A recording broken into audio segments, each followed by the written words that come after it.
They stopped the line without touching her. That was the cruel part. One quiet gesture of a hand, palm down, firm and final, and the world moved on without her, as if she had already been erased. The priority boarding lane at Dallas-Fort Worth was built to feel separate from time. Thick carpet swallowed sound. The air smelled faintly of polished leather and burnt coffee. A narrow ribbon of blue light ran along the floor, guiding passengers forward in smooth, obedient increments. People here did not rush. They waited with confidence, the kind that came from knowing the rules bent for them more often than not.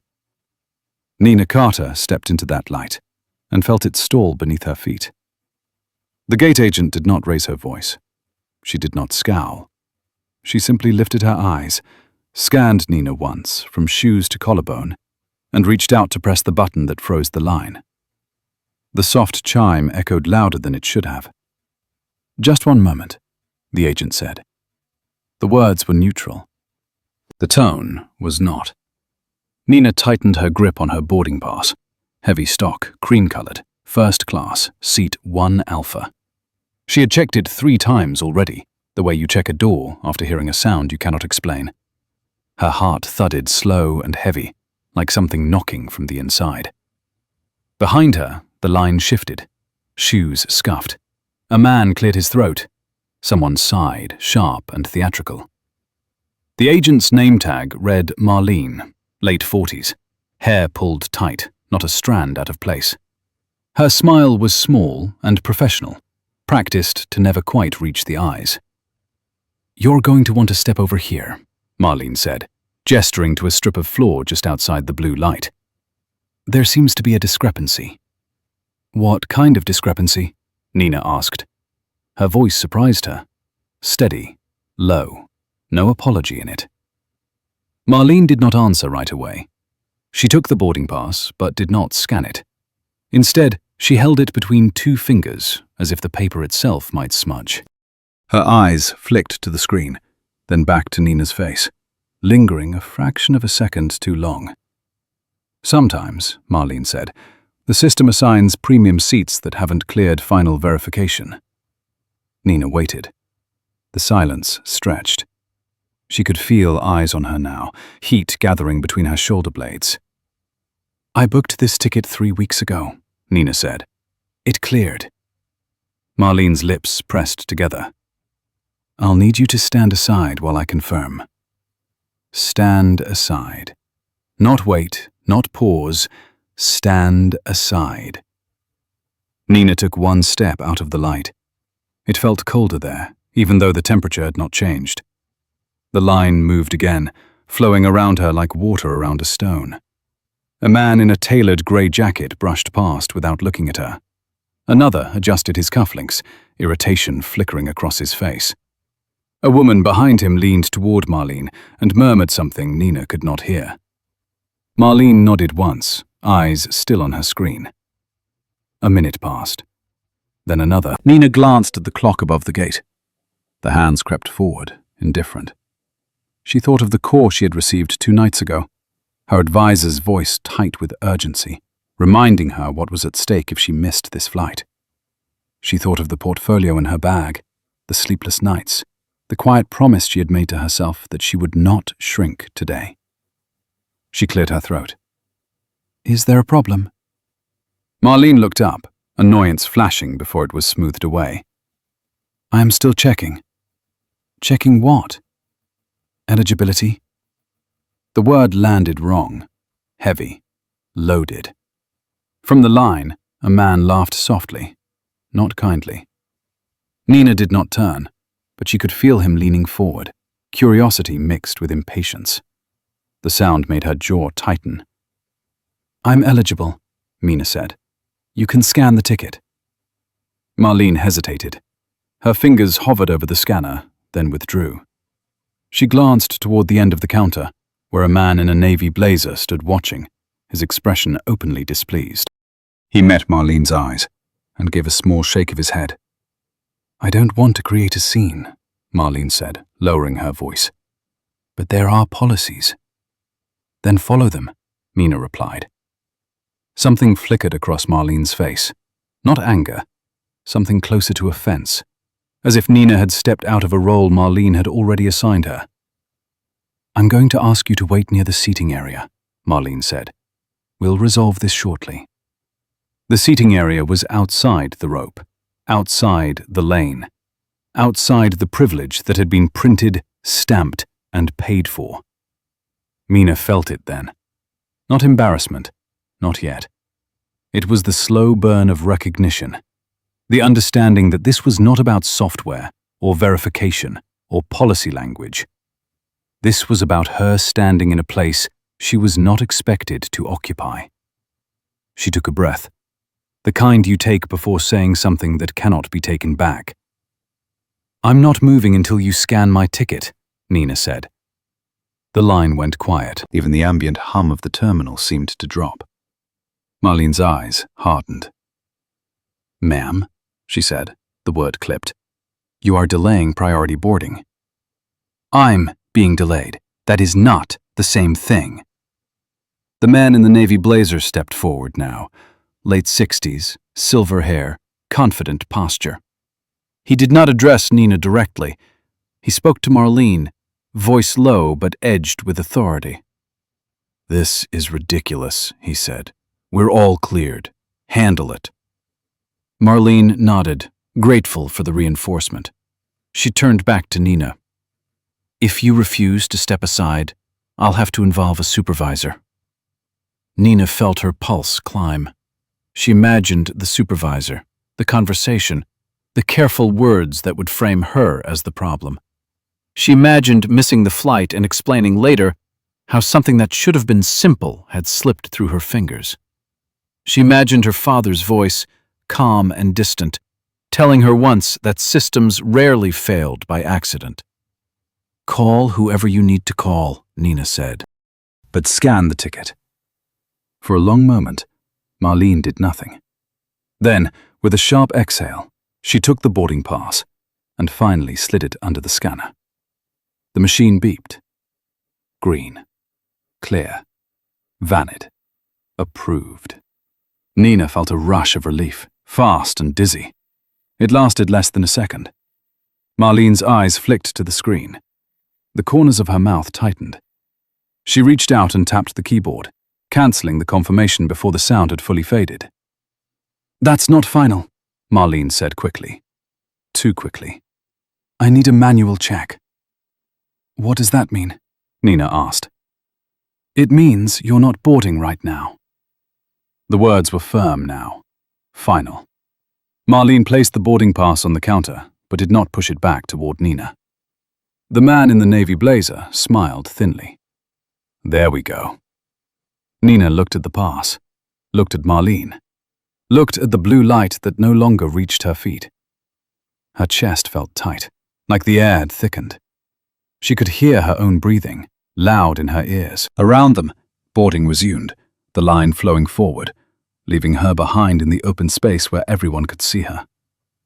This was the moment when people usually apologized, when they stepped back, when they tried to make themselves smaller to ease the discomfort of others. Nina did not move. "Give me my boarding pass," she said. Marlene's hand did not leave the paper. "You'll get it back once we resolve the issue." "No," Nina said quietly. "You'll give it to me now." Marlene leaned forward, her smile gone. "I suggest you calm down." Nina felt something settle inside her. A clarity, cold and precise. She thought of all the rooms she had entered, where silence had been mistaken for compliance. She thought of how easily inconvenience turned into accusation. "I am calm," Nina said. "You are the one creating a problem." Marlene straightened. Her fingers tightened on the boarding pass. "Supervisor to gate," she said into the headset, her voice measured. "I have a passenger refusing to comply." The words hung in the air, heavy with implication. Nina stood alone at the edge of the light, heart pounding, every sense sharp. Somewhere beyond the glass walls of the terminal, planes lifted into the sky, engines roaring. schedules marching on without regard for fairness. And far away, in a place that felt suddenly very close, a man who had built an airline on systems and rules had no idea that his daughter had just been quietly removed from one of them. The supervisor did not arrive alone. That was the first thing Nina noticed. Not the badge, not the clipboard. The posture. Two men walked toward the gate together, side by side, shoulders squared, pace unhurried. One wore the same airline uniform as Marlene, darker fabric, sharper cut. The other wore no uniform at all. Grey suit, soft shoes, hands folded loosely in front of him, like someone who had learned long ago that stillness could be more intimidating than speed. Marlene straightened the moment she saw them. Benefit crossed her face, fast and unguarded, then vanished behind a professional mask. "Thank you for coming," she said. "We have a situation." The man in uniform, his name tag reading Victor Hale, nodded once. Late 50s, supervisor energy. He looked at Nina the way people look at paperwork they do not want to deal with. "What seems to be the issue?" Victor asked. Marlene answered before Nina could speak. "She's holding up priority boarding. There's a discrepancy with her seat assignment, and she's refusing to step aside." Nina felt the familiar tightening in her chest. Not panic, something more controlled. The awareness that the story was already being written without her. "I asked her to scan my ticket," Nina said calmly. "It scanned green. She cancelled it." Victor glanced at Marlene. She did not meet his eyes. "The system flagged it for review," Marlene said. "That happens sometimes." "Did it flag red or green?" Nina asked. Victor raised a hand, palm outward. "Let's slow this down." The man in the grey suit finally spoke. His voice was quiet, practiced. "Miss, my name is Alan Brooks. I handle operational compliance for the terminal. I'm going to need you to step away from the boarding lane while we sort this out." The last name hit Nina like a tap on the shoulder. Not sharp, not loud, but unmistakable. She studied his face. The faint crease between his brows, the way his eyes flicked briefly to the screen, then back to her, measuring.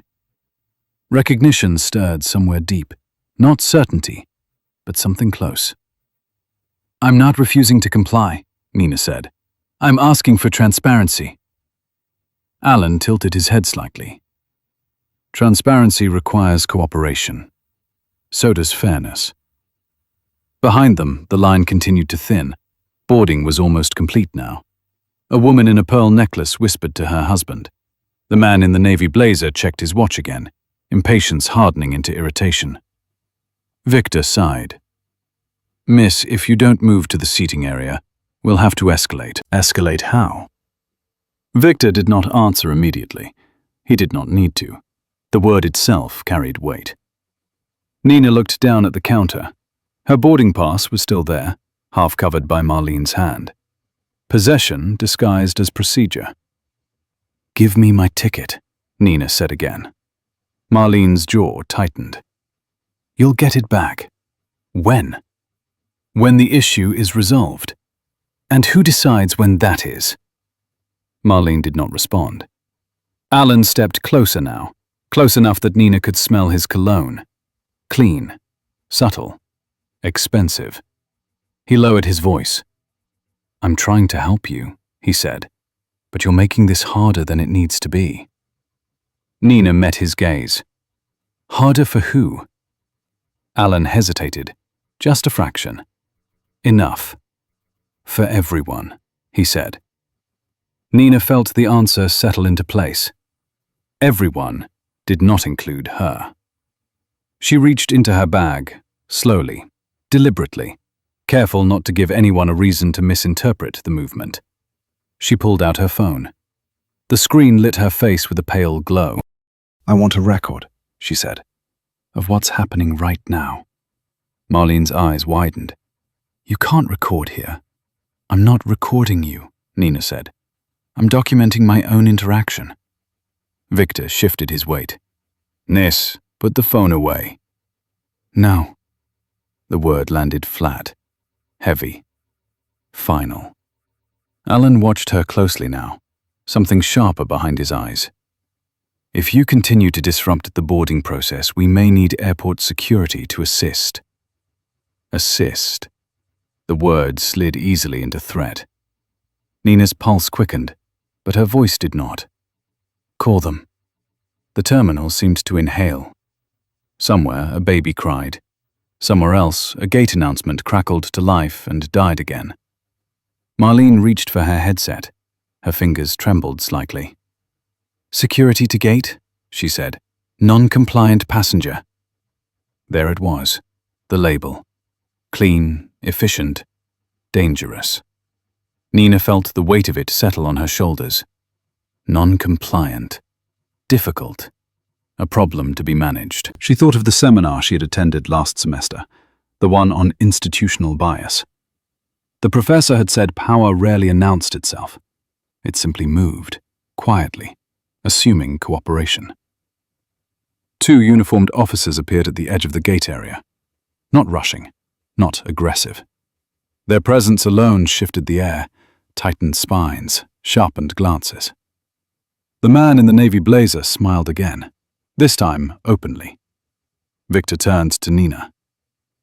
Ma'am, I'm going to need you to step away from the counter. Am I being detained? Nina asked. The question caught him off guard. His mouth opened, then closed. No, he said. But? Then I'm staying. The officers stopped a few feet away. One of them, older, with tired eyes, looked from Nina to Marlene to Victor. He said nothing. Alan exhaled slowly. He took a step back, creating space. He studied Nina again, more carefully this time.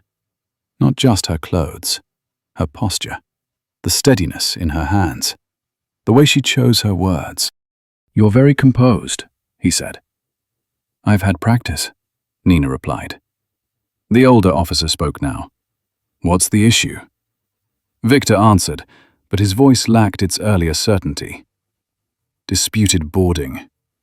The officer nodded. Did the ticket scan?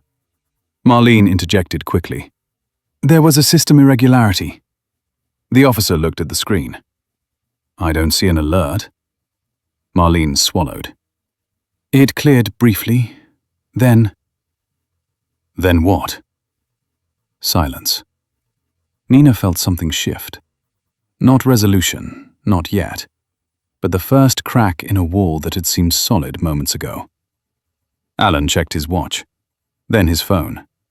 His expression changed, subtle but unmistakable. I need a moment, he said, stepping away from the group.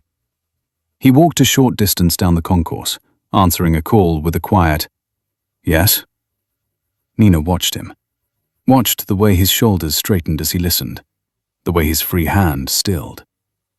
When he returned, his face was different, controlled, intent. Victor, he said. Hold boarding. Victor blinked. What? Hold boarding, Alan repeated, and retrieve the scan logs. Marlene stared at him.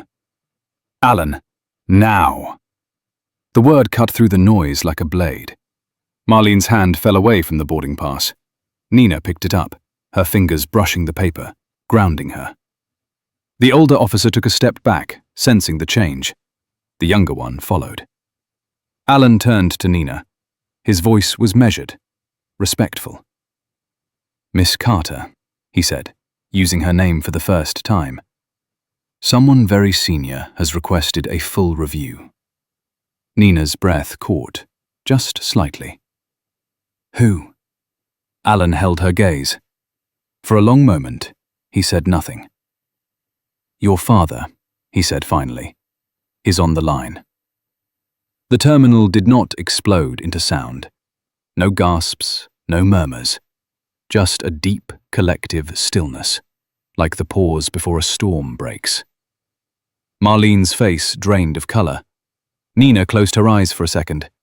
Not in relief, in preparation. Because whatever came next, she knew one thing with absolute certainty. This was no longer just about a boarding pass.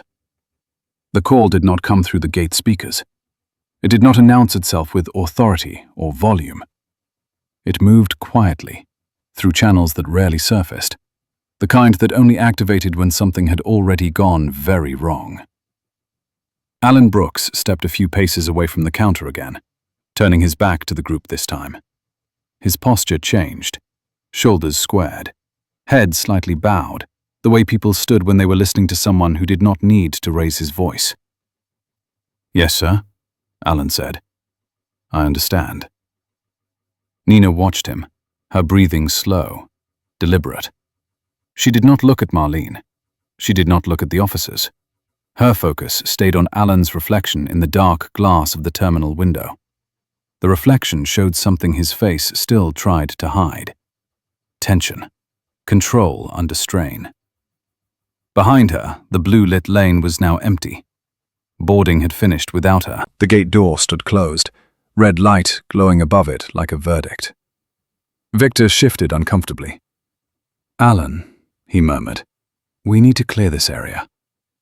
Alan raised one finger without turning around. "Wait." The older officer leaned slightly toward Victor. "Who's on the line?" Victor did not answer. He did not know. And that bothered him. Marlene's hands trembled at her sides. She kept glancing toward the gate door, then back at Nina, as if expecting the young woman to vanish on her own if stared at long enough. Nina felt the weight of the moment pressing down on her chest. Not fear, not triumph. Something heavier. The knowledge that whatever came next would not be gentle.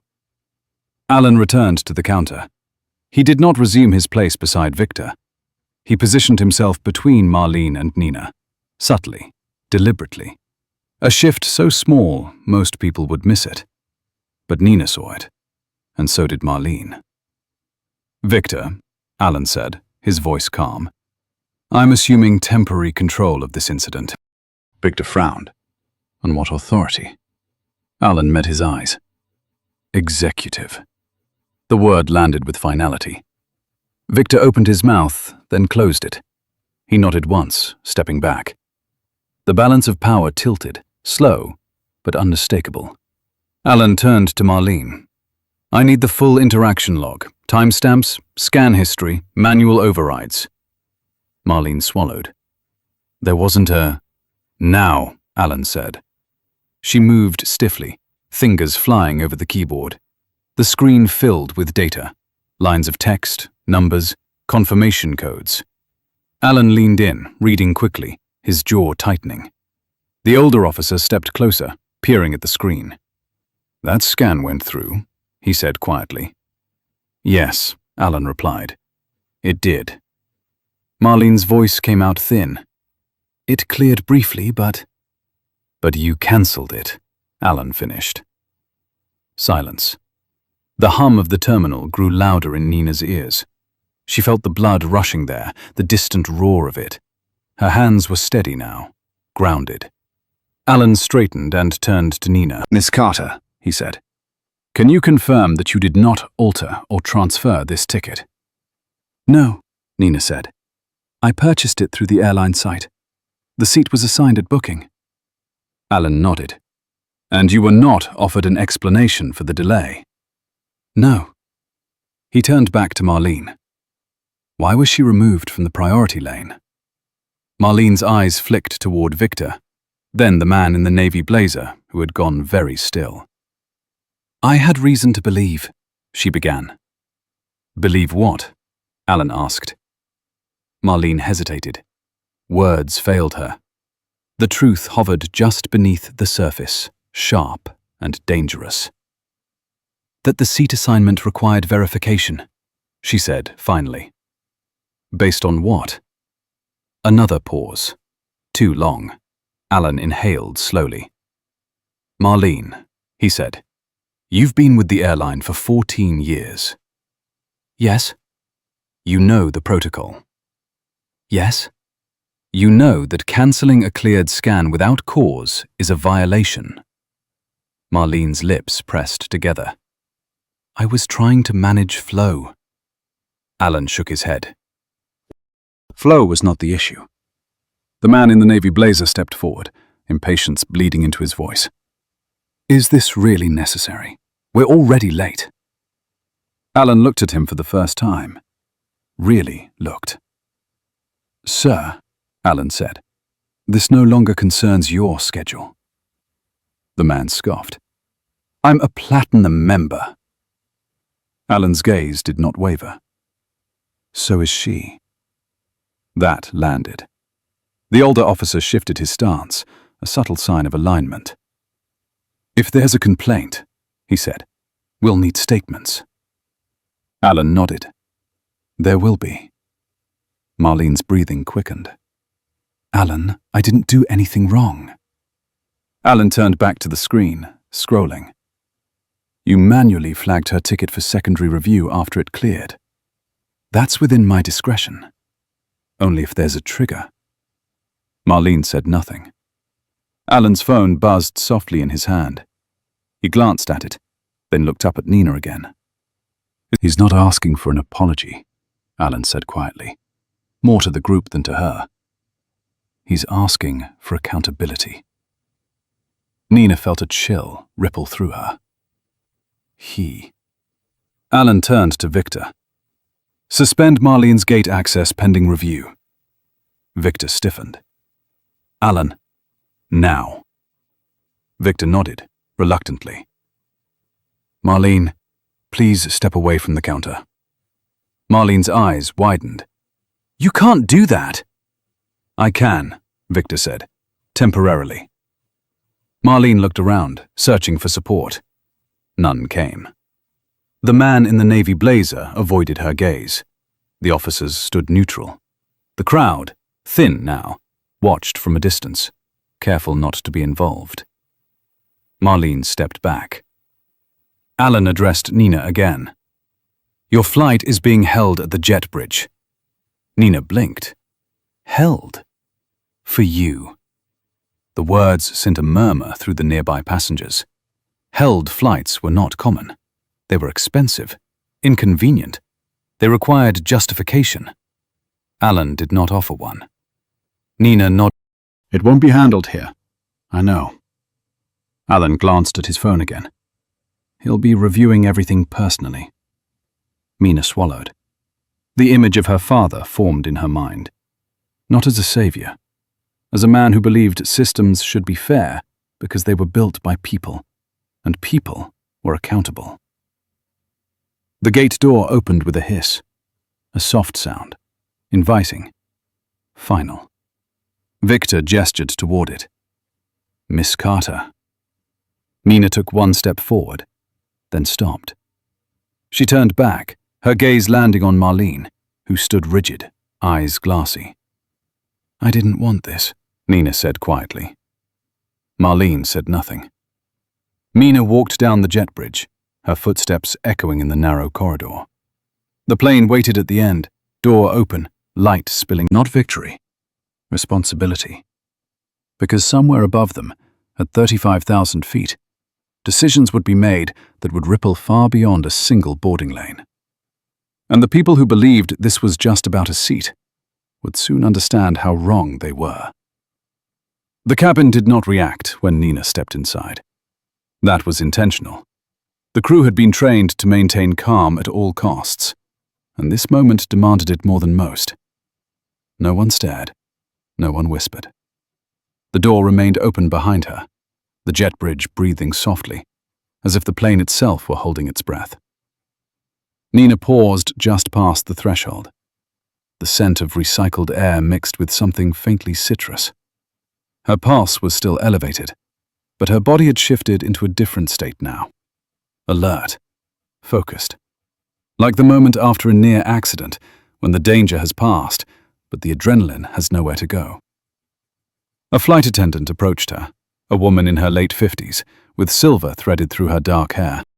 Her name tag read Evelyn. Her smile was warm but careful, the kind given to someone who had clearly been through something. Welcome aboard, Miss Carter, Evelyn said quietly. Your seat is ready. Mina nodded. Thank you. As she moved down the aisle, she felt it. The subtle change in air pressure that had nothing to do with altitude. The quiet awareness of being observed without being watched. First class had its own atmosphere, shaped by expectation and unspoken hierarchy. She reached her seat and sat. The leather was cool beneath her fingers. In the cockpit, the captain waited. He had been briefed, not on details, on gravity. Nina leaned back and closed her eyes. The hum of the aircraft vibrated through her bones. She thought of her mother, long gone, who had taught her how to breathe through moments like this. In through the nose, out through the mouth. Slow enough to convince your body you were not in danger, even when you had been minutes ago. Footsteps approached. Slower, heavier. She did not open her eyes. When she did, her father was standing in the aisle. Thomas Carter did not look angry. That was what unsettled people most about him. He was tall, shoulders relaxed, posture unremarkable. The question was simple. The answer was not. I'm fine, Mina said. Then, after a pause, I was almost not. Thomas nodded once. He did not touch her. Not yet. He glanced around the cabin, registering the stillness, the attention carefully disguised as indifference. Evelyn, he said, without turning. The flight attendant stepped closer immediately. Yes, sir? Close the door, Thomas said, and ask the captain to give us a moment. Evelyn hesitated only long enough to confirm the seriousness in his tone. Of course. The door hissed shut. The sound echoed, final and isolating. Thomas took the seat beside Mina the moment when boarding ended without her. As she spoke, Thomas listened. His face remained still, but his eyes darkened, focus sharpening. Not with rage, with assessment. When she finished, he exhaled slowly and finally sat. They didn't remove you because of a system error, he said. No, Nina replied. They removed you because it was easier than... I didn't want you involved, Mina said. I know. I wanted it handled correctly. Thomas's mouth curved, not quite a smile. The captain, a man in his early 60s with decades in the air, turned to face him. We're ready to depart, the captain said. I need you to hold, Thomas replied. The captain nodded. No argument. Understood. Thomas pulled out his phone. He did not dial randomly. He selected a contact labeled simply Operations. When the line connected, his voice was calm. This is Thomas Carter, he said. I need a full incident report from Gate C12, now. Includes scan logs, override authorizations, and staff statements. A pause. Yes, Thomas continued. I am aware of the departure delay. That's acceptable. Another pause. No, he said. This is not about customer service. He looked out through the cockpit window, eyes narrowing slightly. This is about governance. He ended the call and made another, then another. Each one precise, controlled. Each one sending ripples outward, activating systems most passengers never knew existed. Back in the cabin, Nina felt the plane shift as auxiliary power adjusted. The engines remained quiet, waiting. Minutes passed. A chime sounded softly. The captain's voice came over the intercom, steady, reassuring. Ladies and gentlemen, thank you for your patience. We are addressing a brief operational matter and will be departing shortly. No apologies, no explanations. Nina closed her eyes again. The adrenaline finally began to ebb, leaving behind exhaustion and something else. Resolve. This was not over. She could feel it. Not in the way stories ended cleanly, but in the way systems resisted change until forced. And somewhere between the gate she had been pushed from and the seat she now occupied, a line had been crossed. Not by her, by people who assumed no one important was watching. The delay stretched longer than anyone expected. Time inside the cabin thickened, each minute pressing against the next. The engines stayed quiet. Seatbelts remained unfastened. The usual choreography of departure had stalled, replaced by a waiting that felt intentional, deliberate, almost surgical. Nina watched condensation trace slow paths down the window. Her reflection stared back at her, eyes darker than usual, jaw set. She thought of the word governance her father had used. Not justice, not revenge. Governance meant structure. It meant precedent. Across the aisle, a man in his 70s shifted uncomfortably, glancing toward the cockpit, then at his watch. He caught Nina's eye and looked away, suddenly aware of his own impatience. 2 rows back, a woman leaned forward, whispering urgently. The quiet hum of curiosity had sharpened into unease. In the cockpit, Thomas stood behind the captain, listening. A voice crackled through the headset. "Operations, tight, careful. We've pulled the logs," the voice said. "The ticket scanned valid at 14:12 hours. Manual cancellation entered 3 seconds later. No automated flag. No system error." Thomas closed his eyes briefly. 3 seconds. Enough time to make a decision. Enough time to choose. "Who authorized the override?" he asked. A pause. Longer this time. "Gate Agent Marlene Weiss," the voice replied. "Supervisor approval was not logged." Thomas opened his eyes. Was it required? Yes. Was it requested? No. Another pause. Someone was breathing on the other end of the line, shallow, nervous. "There's more," the voice said. Thomas said nothing. Silence was a tool he used well. Witness statements indicate the passenger was instructed to leave the priority lane before the scan occurred. Operations continued. Multiple reports confirm there was no disrupted behavior. Thomas nodded slowly, even though no one could see him. And the involvement of airport security? They were contacted after boarding had already closed. Thomas felt something cold settle behind his ribs.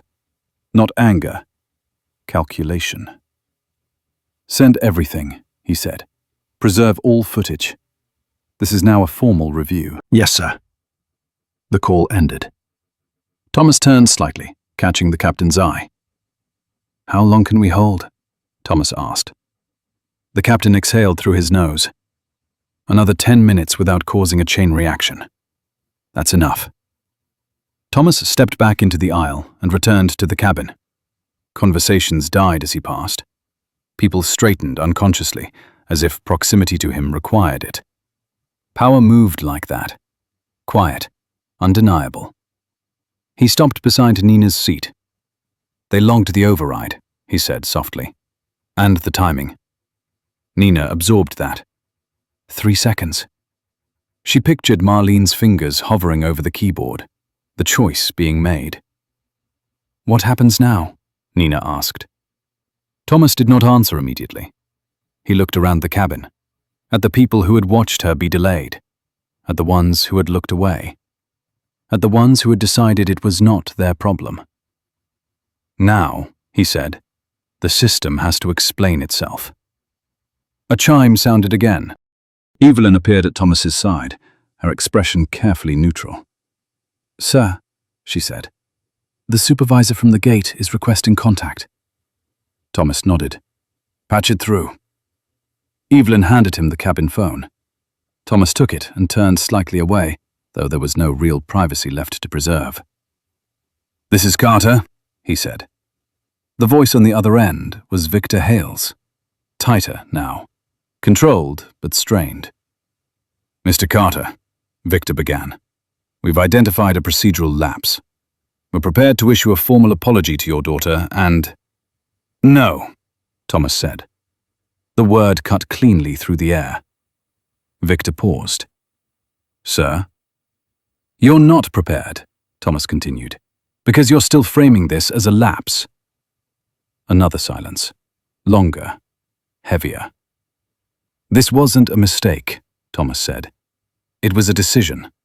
We don't have evidence of intent. You cancelled a cleared ticket without cause, Thomas replied. You removed a passenger from a protected boarding class based on nothing in the system. That is intent. Victor swallowed audibly. We can suspend the agent pending review. Good, Thomas said. That's step one. There are optics to consider, Victor added, his voice dropping. Delaying the flight. Passengers are noticing. Thomas glanced at the cabin, at the quiet, at the tension sitting in every seat. Yes, he said. They are. Victor hesitated. Sir, with respect, this is becoming disruptive. Thomas's voice did not rise. It already was. You just weren't the one disrupted. The line went dead.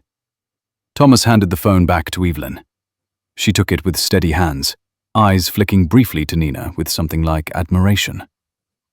A man near the aisle cleared his throat. He did not raise his hand. He did not ask permission. Are we going to be delayed much longer? He asked, voice edged with frustration. Some of us have connections. Thomas turned to him, not sharply, not aggressively. He met the man's gaze and held it. I understand, Thomas said, and I respect your time. The man nodded, mollified. He had been acknowledged. That mattered. But, Thomas continued, there are moments when the cost of moving on quietly is higher than the cost of waiting. The man opened his mouth, then closed it. He leaned back in his seat, unsettled. Thomas returned to Nina's side. You did the right thing, he said quietly. Nina shook her head. I didn't do anything. That's the point, Thomas replied. You existed.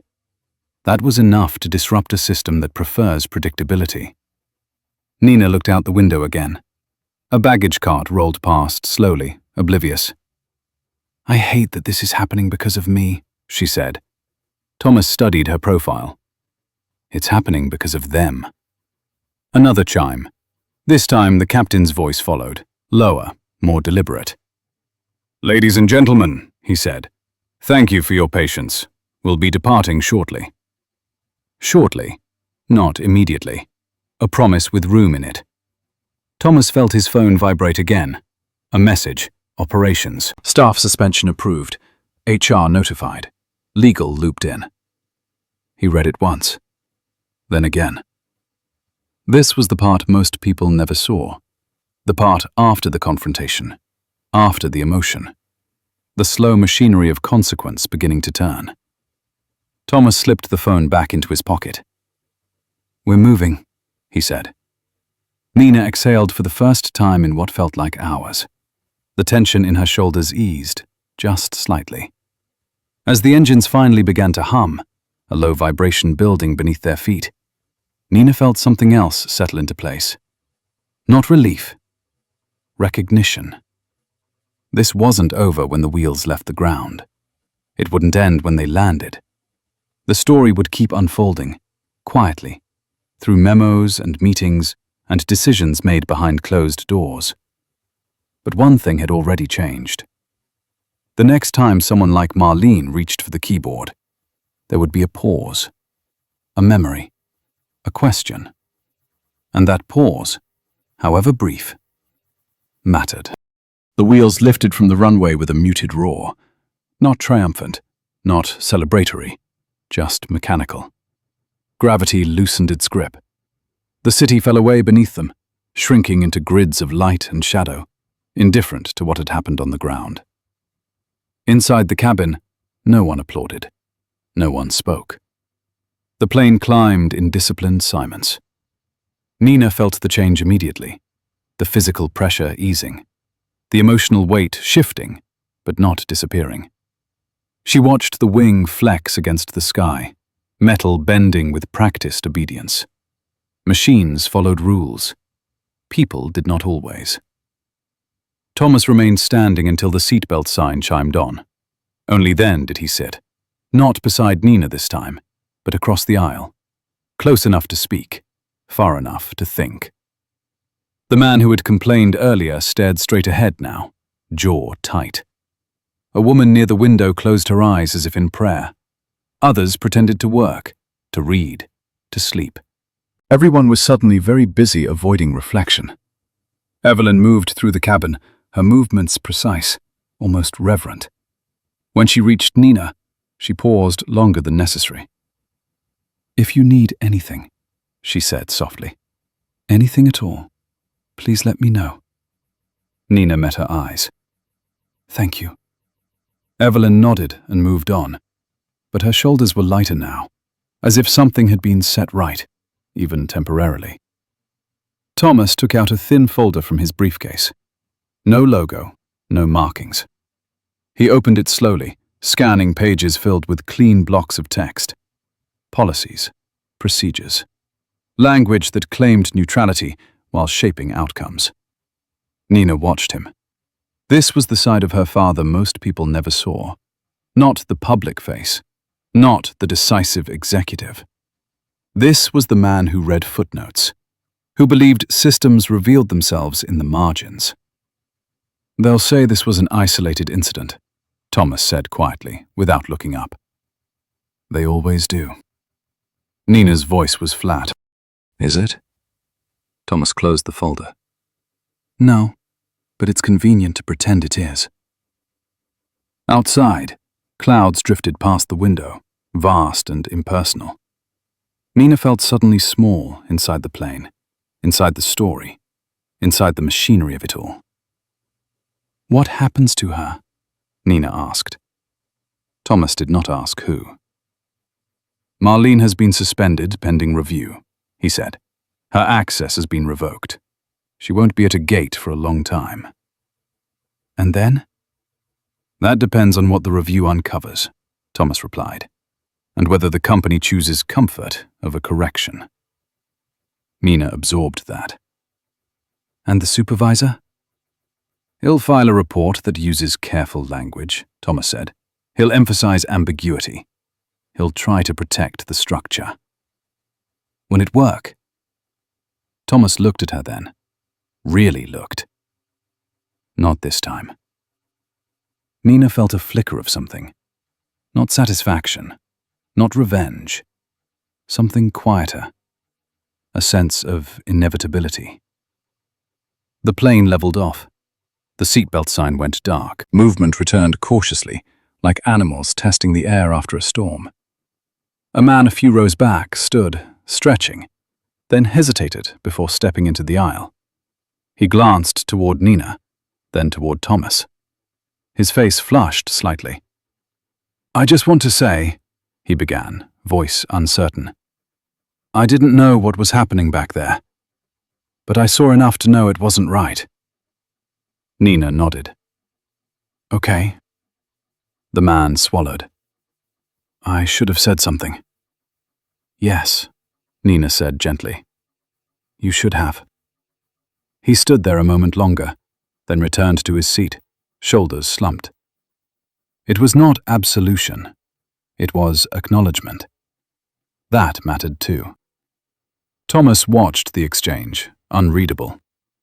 "People don't like to think of themselves as bystanders," he said, "but most systems rely on them." Nina leaned back, fatigue finally seeping into her bones. The adrenaline was gone now, replaced by a dull ache behind her eyes. "I don't want this to become a headline," she said. Thomas smiled faintly. "It already has." She looked at him sharply. "What?" "Not your name," he clarified. "Not yet. But the incident triggered alerts. Internal channels, legal flagged it. Someone at the airport streamed part of the delay." Nina closed her eyes. "I didn't want that." "I know," Thomas said. "But visibility is not something you always control." A chime sounded softly. Evelyn's voice followed, calm and measured, announcing beverage service. Normalcy returning, one ritual at a time. As she approached Nina again, Evelyn hesitated. "We have chamomile," she said quietly. It helps. Nina almost smiled. I'll take it. As the warm cup settled into her hands, Nina felt the heat spread slowly, grounding her. The cabin noise softened. The world narrowed to breath and warmth and the steady hum of flight. Thomas glanced at his phone again. Another message, then another. They're convening an emergency compliance call, he said, during the flight. About this? About what it represents. Nina stared at the tea, steam curling upward, fragile and fleeting. Do you ever get tired of fixing things like this? Thomas considered the question. I get tired of watching people pretend they don't need fixing. Nina nodded. That felt true. The plane cut through the sky, leaving a white scar that vanished almost as soon as it formed. Below them, cities carried on, unaware. But somewhere, in a conference room with no windows, people were choosing words carefully, drafting explanations, measuring risk. And in that quiet space between intention and consequence, the real story was only beginning. Mid-flight, the call finally came through. Not to the cabin, not to the cockpit. It came through Thomas's private line, vibrating once against the armrest, precise and restrained. He glanced at the screen, then stood without a word and stepped into the narrow space near the galley, where the hum of the aircraft softened conversation into secrecy. Nina watched him go, her tea long finished, the cup still warm in her hands. She did not strain to hear. She had learned years ago that the most important conversations never announced themselves with volume. Thomas listened, mostly in silence. Yes, he said once, then again quieter. No. A pause, longer this time. That's not acceptable, he said finally. Not angry, controlled, the kind of tone that shut doors rather than slammed them. When he returned, his expression had changed. Not darker, sharper, as if a line had been crossed somewhere far beyond the cabin. They want to classify it as a customer service dispute, he said, sitting back down. Nina let out a breath she hadn't realized she was holding. Of course they do. They're afraid of precedent, Thomas continued. If they acknowledge bias as a factor, it opens a door they can't close. Mina stared at the seat back in front of her, the thin fabric, the barely visible wear. So they'll say it was miscommunication. They'll say the process worked, Thomas replied. Because you boarded. Nina's jaw tightened. After they removed me. Yes. That word carried weight. Across the aisle, the man who had pretended to read earlier was no longer pretending. He leaned back, arms crossed, listening openly now. Others had done the same. The cabin had shifted. People were no longer avoiding the story. They were absorbing it.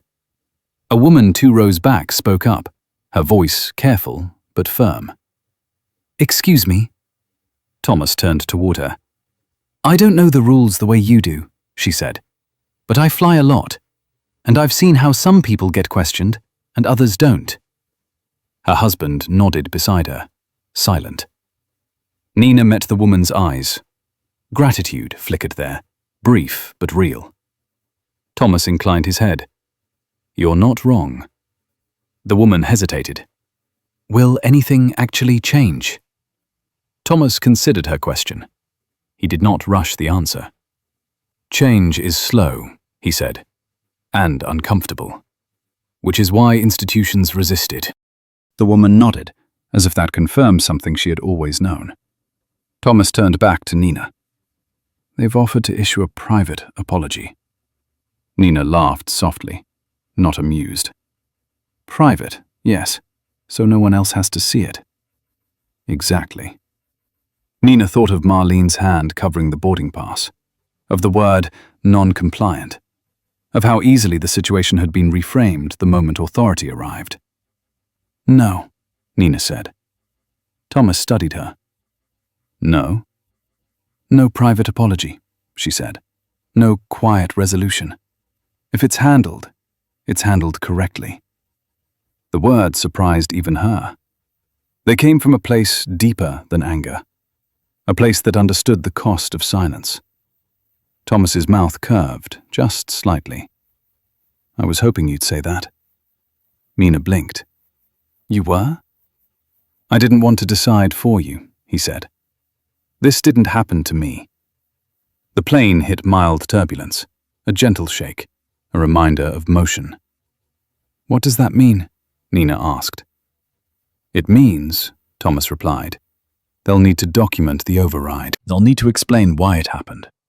And they'll need to train people to recognize bias when it shows up wearing policy language." Nina felt something shift inside her. Fear, giving way to resolve. "That will make people angry," she said. "Yes. And uncomfortable." "Yes. And defensive." Thomas nodded. "Especially the ones who insist they're neutral."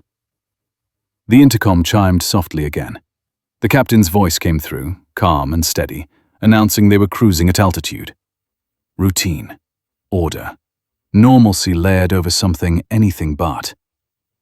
Nina looked around the cabin, at the people who had watched, at the ones now listening, at the ones reconsidering small moments from their own lives.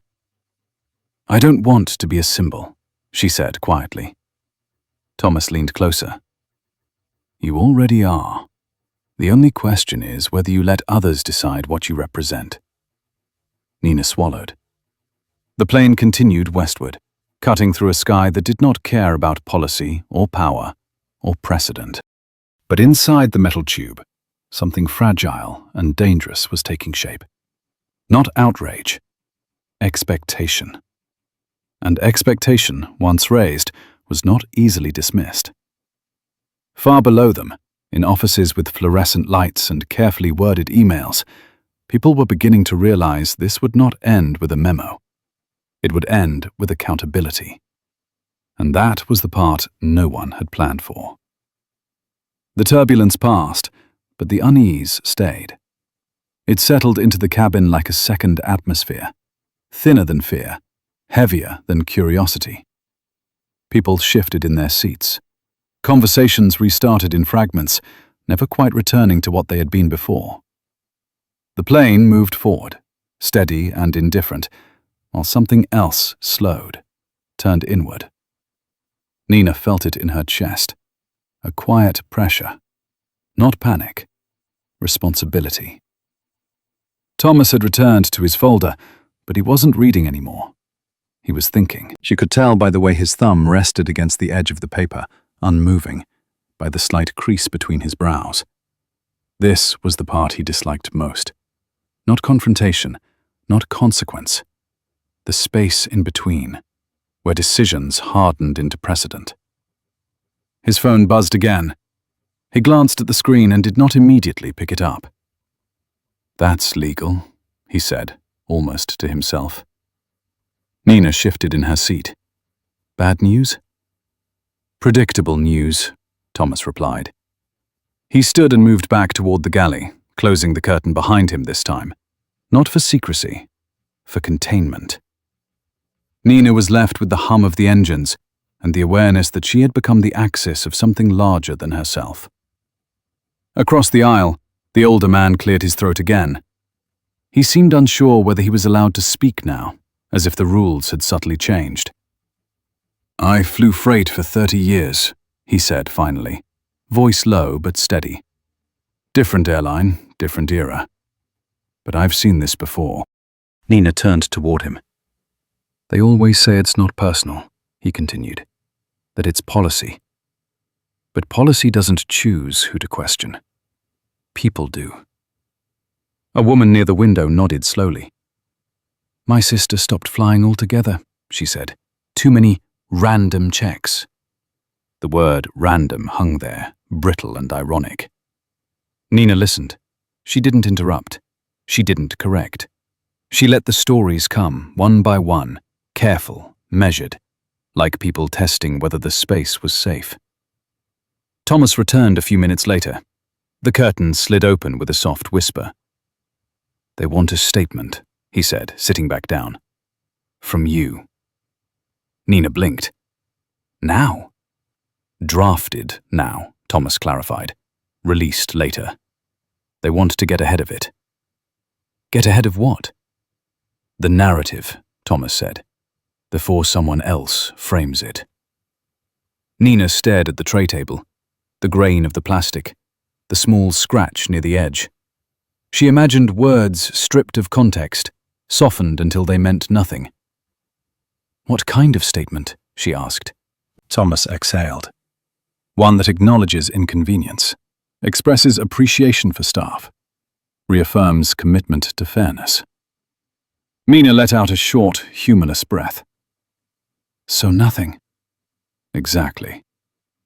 She looked at him then, really looked. And if I say no? Thomas didn't hesitate. Then we don't release one. That will make things worse. It will make things honest, he replied. Nina closed her eyes briefly. She thought of Marlene's face when the scan turned green, the quick cancellation, the word compliance used like a shield. She thought of the passengers who had looked away, not cruel, just careful. I don't want her ruined, Nina said suddenly. Thomas tilted his head. Who? The agent, Nina said. Marlene. Thomas studied her. You think accountability is the same as ruin? I think systems tend to overcorrect, Nina replied. And women like her fall harder than the ones above them. Thomas said nothing. He waited. He always waited when he sensed she wasn't finished. She made a choice, Nina continued. But she didn't design the system that let her make it without consequences. I don't want this to end with her being the only name attached. Thomas leaned back. A faint smile touched his mouth, more pride than approval. That's exactly why your voice matters. The seatbelt sign chimed softly as the plane adjusted altitude. A small reminder that motion was still happening, even when everything felt suspended. So what do you want? Thomas asked. Nina opened her eyes. The decision was already there, fully formed, waiting. I want the process exposed, she said, not the person. Thomas nodded slowly. That will upset a lot of people. I know. It will take longer. I'm not in a hurry, and it won't give anyone a neat ending. Nina met his gaze. Neither does real change. Thomas reached out and squeezed her hand once, brief, firm. Then that's what we'll do, he said. The curtain rustled as Evelyn passed by. She slowed when she saw them, reading the moment with practiced intuition. We're about halfway, she said softly. Can I bring you anything? Nina shook her head. I'm okay. Evelyn hesitated, then leaned in slightly. For what it's worth, she said, barely above a whisper. I've worked gates before. I've seen how easy it is to decide who belongs. Nina looked up. And I'm glad someone finally asked why. Evelyn straightened and moved on, her steps lighter. Minutes passed, then more. Thomas typed on his phone, slow and deliberate. Not a statement, instructions, questions, requests that demanded answers rather than offering excuses. Nina watched the cabin settle again. Not back to normal, something new, a quiet vigilance. People weren't watching her anymore. They were watching themselves. She imagined the rooms where this would land, the conference tables, the carefully worded emails, the defensiveness masked as concern. She imagined how easily it could all slip back into old patterns. But she also imagined the pause, that moment before someone cancelled a scan, before someone said, comply, before someone decided it was easier to remove a person than to examine a process.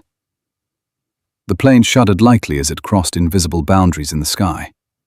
Below them, fields and rivers blurred into abstraction. Thomas looked up from his phone. They're convening a review panel, he said, not internal. Nina raised an eyebrow, That's new. Yes, Thomas replied. And inconvenient.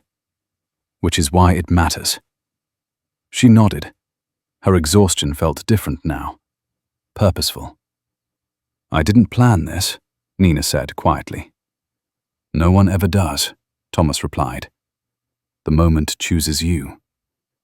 She leaned her head back against the seat, eyes closing, the steady rhythm of flight finally pulling her toward rest. As the plane carried them forward, the story continued to unfold behind them, invisible but inevitable. Not a spectacle, a reckoning. And for the first time since she had stepped out of the blue light at the gate, Nina felt something loosen inside her. Not because she had won, but because she had refused to disappear. Night settled in layers as the plane crossed into darker air. Cabin lights dimmed, casting everything in soft amber. Conversations tapered off, replaced by the low, constant murmur of engines and the occasional clink of glass. The sense of reckoning did not fade. It sharpened, quietly, as if the story were gathering strength rather than winding down. Nina woke from a shallow sleep to the glow of her phone lighting the space near her knees. A message preview pulsed on the screen, not from her father, but from an unfamiliar address ending in the airline's internal domain. She hesitated, then opened it.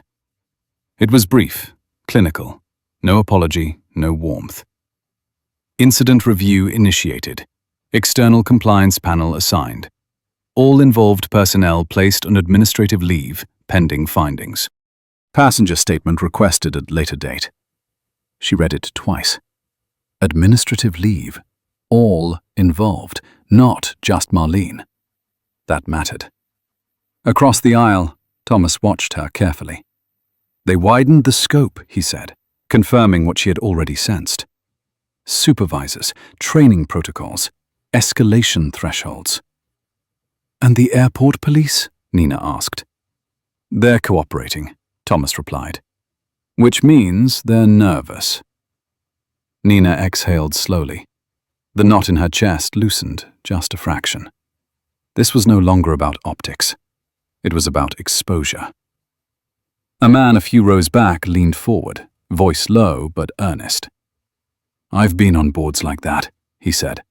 They hate daylight. Thomas nodded. That's why it works.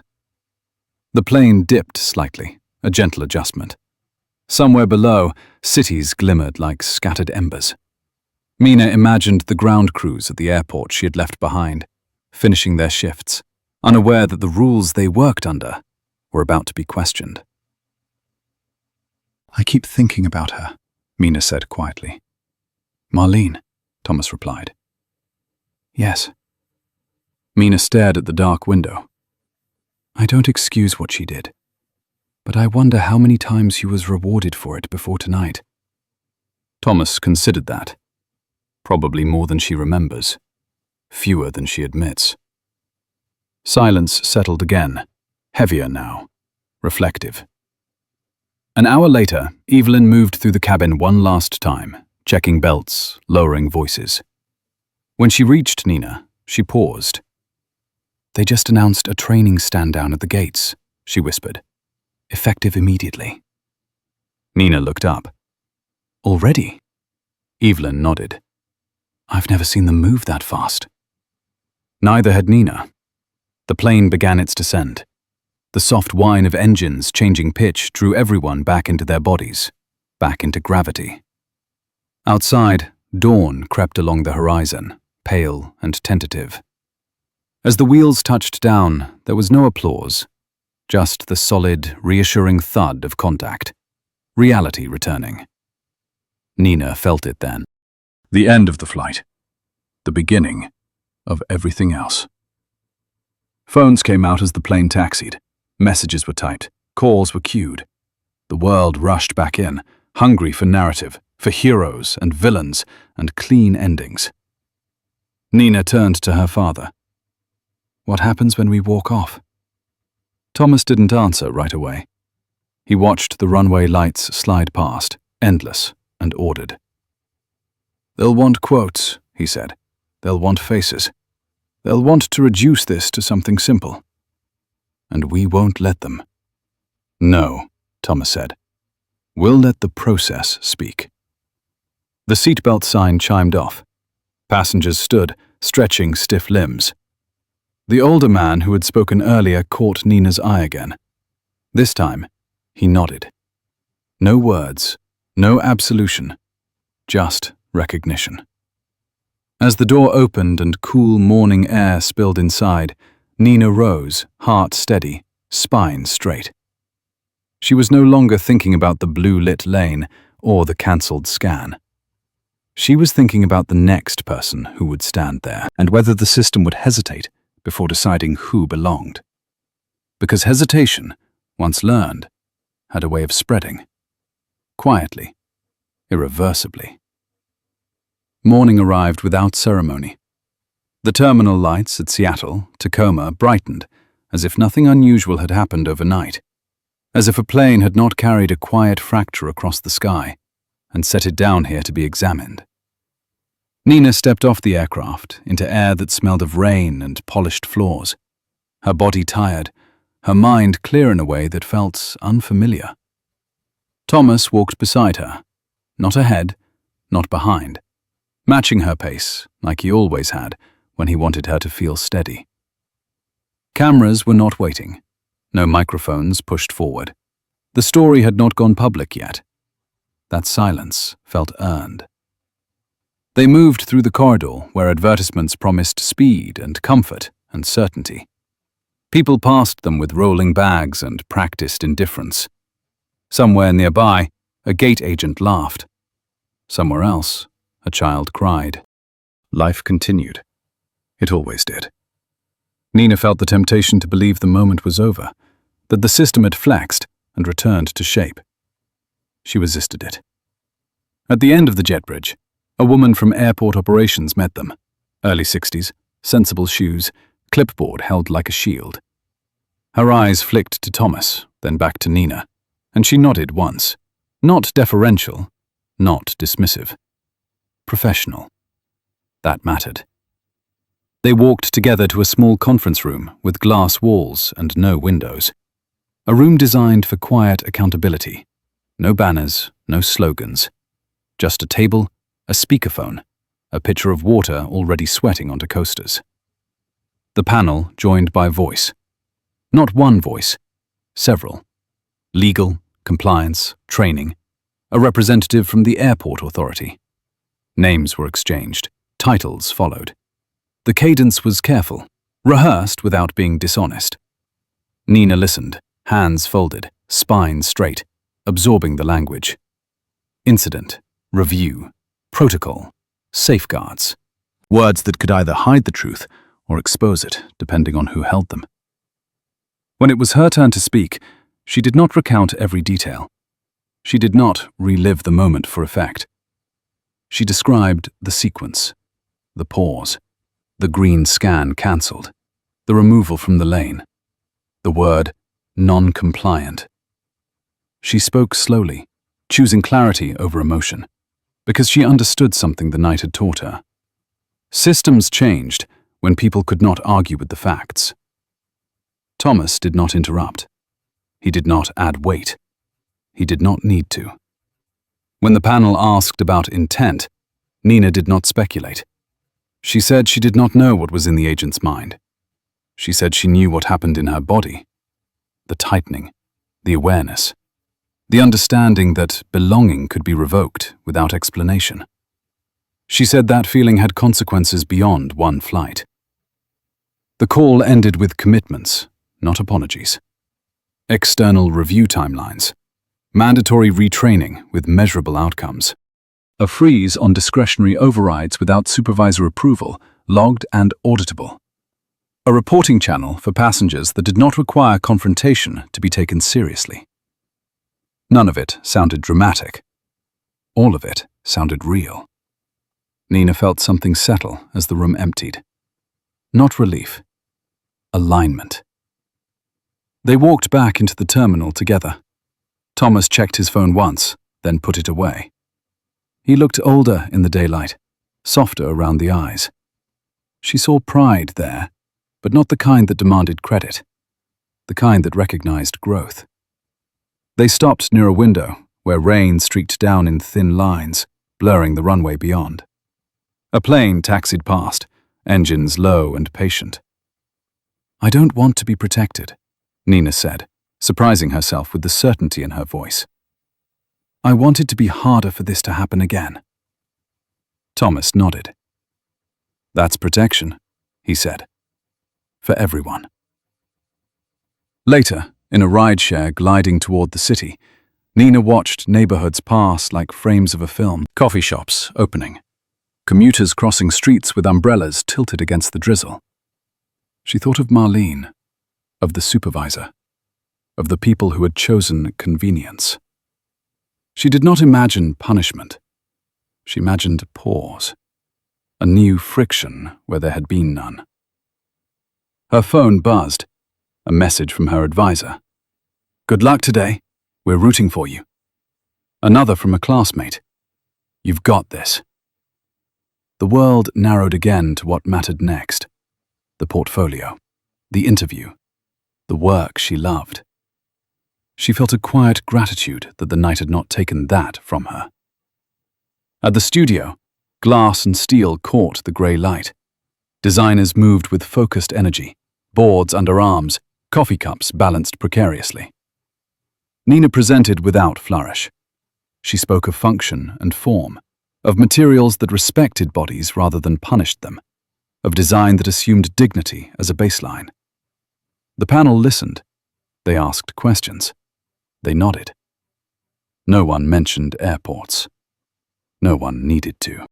When it ended, she shook hands, steady, present, alive to the room. Outside, rain eased. The city breathed. Nina checked her phone once more. An update from operations. Training stand down expanded. Policy revisions drafted. Timeline shared. She smiled, small and private, then slipped the phone back into her pocket. That evening, in a quiet restaurant with soft light and simple food, Thomas raised a glass of water. "To doing the work," he said. Nina clinked her glass against his. "To refusing to disappear," she replied. They ate without urgency. They spoke of ordinary things. The flight home, a book she was reading, a memory from her childhood that made them both laugh.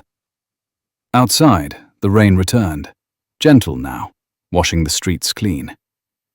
When they parted later, Nina walked alone for a while, letting the city move around her. She passed a bus stop where a woman waited with tired eyes and a folded umbrella. She passed a storefront with a mirror that caught her reflection and returned it unchanged. She did not feel larger than before. She felt more exact, more present, more unwilling to accept quiet erasure. Somewhere far away, people were writing memos and adjusting training modules and learning new words for old habits. Somewhere closer, a gate agent would hesitate before cancelling a scan. Somewhere closer still, a passenger would stand in a blue-lit lane and be allowed to remain there without explanation. Mina kept walking, hands in her pockets, breath steady, the city unfolding ahead of her with all its unfinished work. If this story mattered, it was not because of who she was related to. It was because systems were built by people, and people could choose better. If you felt that choice resonate, like the video, subscribe for more stories that dig beneath the surface, and share your thoughts.